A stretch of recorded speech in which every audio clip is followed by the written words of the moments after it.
দুর্গাপুজোর পরেই কালী পুজো আসে।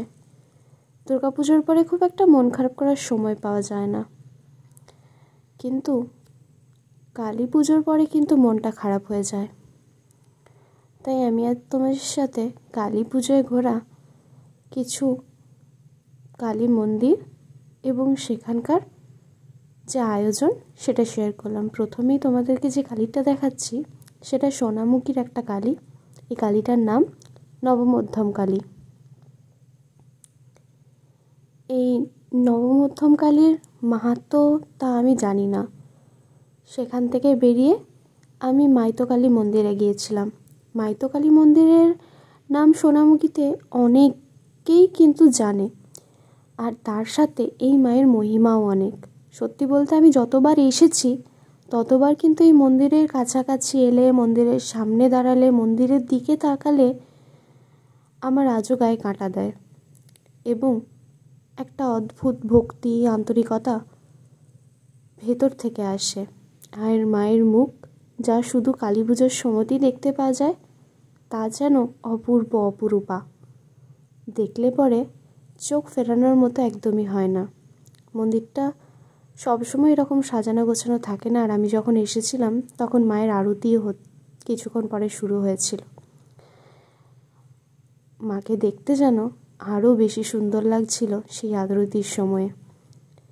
এছাড়াও কিন্তু এখান থেকে বেরিয়ে সোনামুখীর আরও অনেক কালী আমি দেখেছিলাম। মাইতকালী মায়ের মন্দির থেকে বেরোনোর পরেই এখানে সামনেই যে সোনামুখী পুলিশ স্টেশন আছে, পুলিশ স্টেশনের কাছেও একটা ছোট করে কালী পুজো হয়। যে কোনো পুলিশ স্টেশনেই কিন্তু কালী পুজো হয়। তাই বাকি কালীগুলো দেখার সাথে সাথে আমি মাইতকালীতলা মন্দির থেকে বেরিয়ে প্রথমে এই কালীর দর্শনেও একবার এসেছিলাম। এখানেও কিন্তু মায়ের মুখখানা অপূর্ব ছিল। আর সেখান থেকে বেরিয়ে তার পাশেই ছিল হট্টনগর কালী।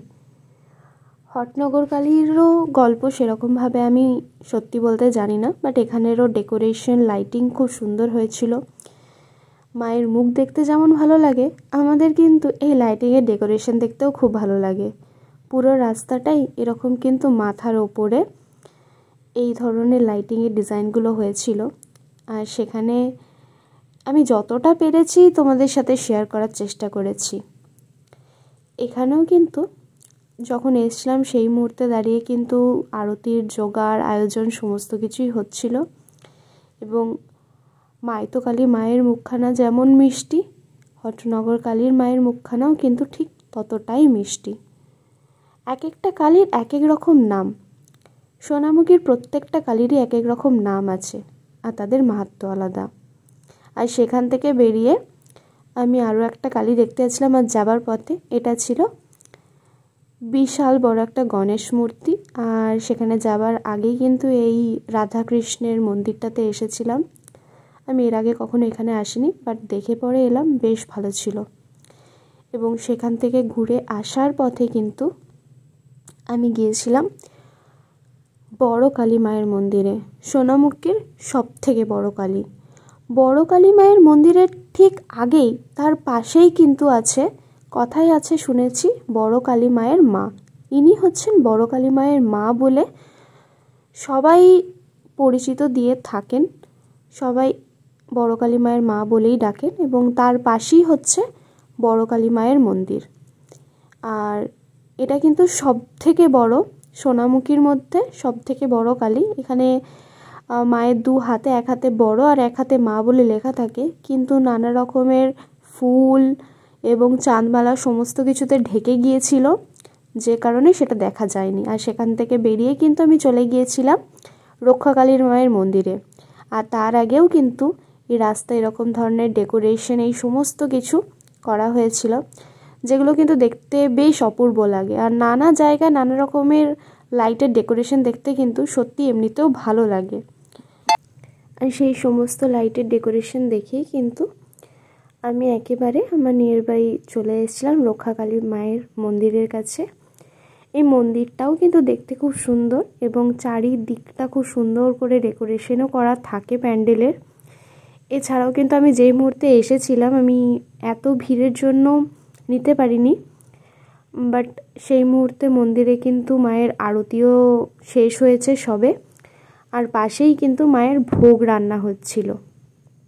যে কোনো মন্দিরের খিচুড়ি ভোগ খেতে আশা করি সকলেরই ভালো লাগে, আর সত্যি বলতে আমার কিন্তু ঠাকুরের ভোগ খেতে অপূর্ব লাগে। আর রক্ষাকালী মায়ের মন্দির থেকে বেরিয়ে আমি বাকি আরও সোনামুখীর অনেক ঠাকুর আছে সেইগুলোও কিন্তু দর্শন করেছিলাম। আর তার মধ্যে সার্ভিস কালী আছে, আমি সেখান থেকে বেরিয়ে পাশেই ছিল সার্ভিস কালী মা। সার্ভিস কালী মায়েরও অনেক গল্প শুনেছি নাকি মায়ের কাছে মানত করলে চাকরি পাওয়া যায়। তবে হ্যাঁ, একদমই এরকমটা নয় যে বিনা কর্মতে ফল পাওয়া যায়। অবশ্যই কর্মই মানুষের ফল দেয়, আর মায়ের কাছে মানত করে যদি তুমি তোমার কর্ম করো তাহলে পরে শুনেছি নাকি তার সেই কর্মের সফলতা নিশ্চিত পাওয়া যায়।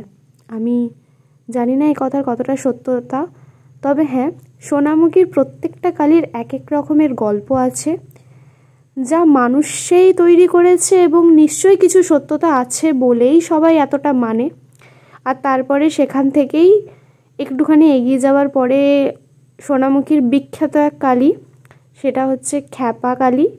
এই মাকে শিকল দিয়ে বেঁধে রাখা হয়। এই মায়ের গল্প অনেক শুনেছি নাকি কোনো এক সময় খ্যাপা কালী মা তার নিজের মন্দির ছেড়ে চলে গিয়েছিল এবং সোনামুখীরই কোনো এক মেয়েকে সে গিলে খেয়েছিল, এবং সেখান থেকেই কিন্তু তার মুখেতে সেই বাচ্চা মেয়েটির নাকি আঙুল দেখতে পাওয়া গেছিলো। এছাড়াও নাকি তাকে শিকল বেঁধে যখন রাখা হয়নি তখন মন্দির খালি ছিল, মাকে দেখতে পাওয়া যায়নি। সে বছরে নাকি অনেক মানুষের মৃত্যুও ঘটেছিল। জানি না এটারও কতটা সত্যতা সত্যি আমার জানা নেই। একজন ভগবান সত্যি এরকম রণচণ্ডী রূপ ধারণ করতে পারে বলে আমি মন থেকে বিশ্বাস করি না, তবে এরকম গল্প শুনেছি, সবই শোনা কথা, আর বহু পৌরাণিক থেকেই আসছে। তার পাশেই ছিল পায়রা কালী মায়ের মন্দির। পায়রা কালী মায়ের দর্শনও করেছিলাম। সেখানেও কিন্তু খুব সুন্দর করে ডেকোরেশন করা ছিল, আর এটা রাস্তার ওপরেই মন্দিরটা বেশ ছোট্ট পাড়া। আর বাকি ঠাকুরের থেকে পায়রা কালী মায়ের মূর্তিটাও কিন্তু একদমই অন্য রকম, এবং মূর্তিটাও কিন্তু ছোট, কারণ বাকি আগের ঠাকুরগুলো তোমরা দেখেছো, এবং এই মায়ের মুখখানা দেখো একদমই কিন্তু অনেকটাই আলাদা। তার সাজ, তার গঠন সব কিছুই আলাদা। আর এই যে দেখছো, এটা কিন্তু বহু জায়গাতেই করেছে সোনামুখীর মধ্যে। আমি টুকটাক করে অনেকগুলোই এরকম ভূতের ক্লিপ দিয়েছি।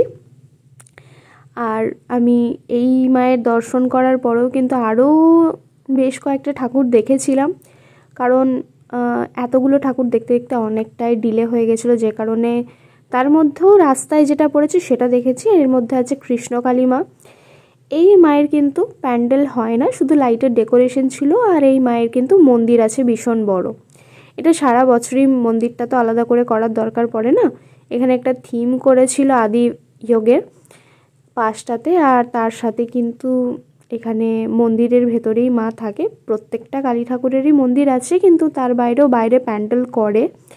কিন্তু মাইতো মায়ের যেমন প্যান্ডেল হয় না, মন্দিরটাকেই সাজানো হয়, সেরকমই এটা হচ্ছে কৃষ্ণকালী মা, যার কিন্তু মন্দির করা হয় না। সেখান থেকে বেরিয়ে আমি এসেছিলাম দক্ষিণ খণ্ড কালীতে।